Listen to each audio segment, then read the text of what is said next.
राम राम मंडळी मंडळी राम राम राम राम. बरं मंडळी, आता मी कुठे आहे माहिती आहे का तुम्हाला? कुठे आहे सांगा बरं. औंढा नागनाथ, 8वं ज्योतिर्लिंग. 8वं ज्योतिर्लिंग, भारतामध्ये 8वं ज्योतिर्लिंग औंढा नागनाथ. दर्शन झालं का तुमचं? झालं दर्शन झालं झालं दर्शन. बर बर, मी बी दर्शन घेतलं. बरं मला एक सांगा, दर्शन घेतलंय तुम्ही, पहिल्यापासून तुम्ही इथंच राहताय? हो, इथं राहतो औंढ्यामध्ये. हो. आणि तुम्ही? मी औंढानाथच आहे, जरी नामदार औंढानाथच असतो. बाबा तुम्ही औंढा नागनाथचे? हो. बरं मला एक सांगा, औंढा नागनाथचा पहिल्यापासून आतापर्यंत तुम्ही बघत आला, विकास झाला का? नाही झाला. नाही झाला का? बरं. विकास झाला का औंढा? बिलकुल विकास झालेला नाहीये. आणि सर, विकास झाला का औंढा? औंढाच्या मंदिराची तीर्थक्षेत्र असल्यामुळं, म्हणजे असल्या कारणानं जो विकास व्हायला पाहिजे तो आतापर्यंत झालेला नाही. कसा विकास झाला पाहिजे होता जरा सांगा. औंढ्यामध्ये जो मंदिर आहे त्या मंदिराचा गावाशी अजिबात कनेक्टेड नाही, त्यामुळे या ठिकाणी विरोध वाढलेली आहे. महाशिवरात्रीच्या पूजेला या शिवसेनेचे मंत्री एक या ठिकाणी येत असतात दरवर्षीची परंपरा आहे साहेब, आपण बघू शकता. परंतु त्यांचं काम होतं की या शहराच्या विकासासाठी विशेषतः एसटी बसस्थानकाचा ते विकास करू शकत नाहीत. म्हणजे मला लक्षात आलं असेल मी कोणाबद्दल बोलतो, परिवहन मंत्र्यांबद्दल बोलतो. विकास झाला नाही का इकडचा? शिवसेना भाजपची सत्ता इथं लय विकास झाला. काय विकास झाला सांगा. रोडचे कामं झाले, घरकुल झाले, संडासचे झाले. लोकसभेचे जे सध्याचे खासदार ॲडव्होकेट राजूजी सातव साहेब काँग्रेस पक्षाचे, हे पूर्वी आमदार होते. आमदार असताना त्यांनी केंद्र शासनातर्फे एक बटालियन आणली होती. कसली बटालियन होती? CRPFची, सेंट्रल फोर्सची. कशासाठी? आणि इथल्या युवकांना रोजगार मिळावं आणि त्या माध्यमाने देशाची सेवा इथल्या जिल्ह्यातल्या युवकांनी करावी. राजू सातव यांनी बटालियन आणल्यामुळे त्यांच्या मतदारसंघातील लोक किती लागले ते सांगावे त्यांनी मला. हिंगोली जिल्ह्यामध्ये बटालियन आणले याचा अर्थ विकास झाला असं होत नाही.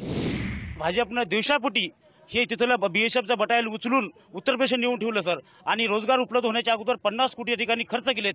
खर्च करून तो BSFचा जो कॅम्प बांधला, तो दिवसापोटी राजू सातव आज आमचे देशामध्ये नेतृत्व करतात. त्यांच्या दिवसापोटी त्याला एलकीचं बटालियन उचलून उत्तर प्रदेश दिलं.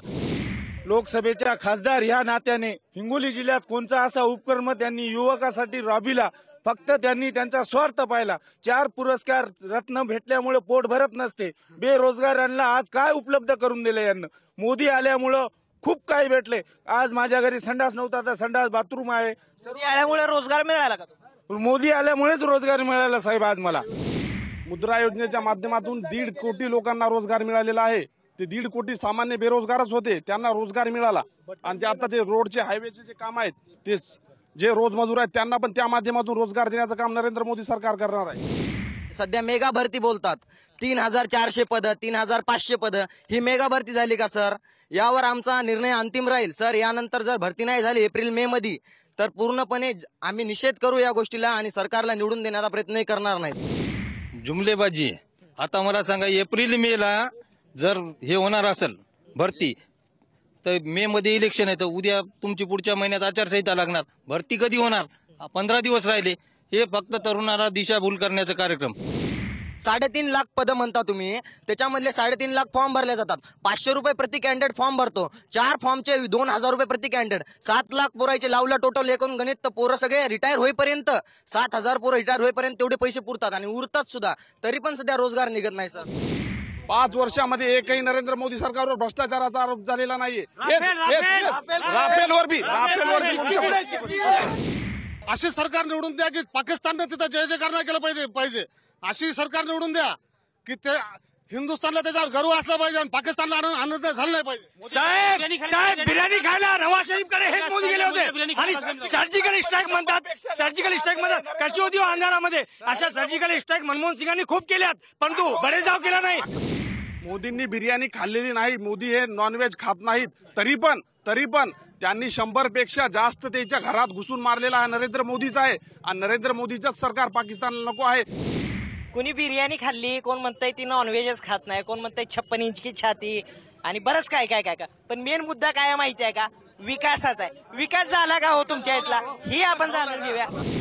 नाही सर, झालं नाही. आज पण रोड नाहीत, लाईट नाही सर. काँग्रेसच्याही बी काळात नव्हती आणि भाजपाच्याही काळात नाही. पहिले 12-12 तास लोड शेडिंग होती. बीजेपीच्या काळामध्ये लोड शेडिंग बंद झालेली आहे ग्रामीण भागामधली. त्याच्यामुळे पुन्हा एकदा मोदी. पूर्ण भारतामध्ये एकही दहशतवादी मला हे मोदीचं यश आहे. जास्त सैनिक आकडा काढा. मागच्या सरकारच्या मध्ये आता आकडा काढा. जास्त सैनिक सर या भाजपच्या काळात मेले सर. चीन सारख्याला सुद्धा एकही दहशतवादी हल्ला झाला नाही. जे देशावर चाल करून आले त्याला जागेवर चित केलं.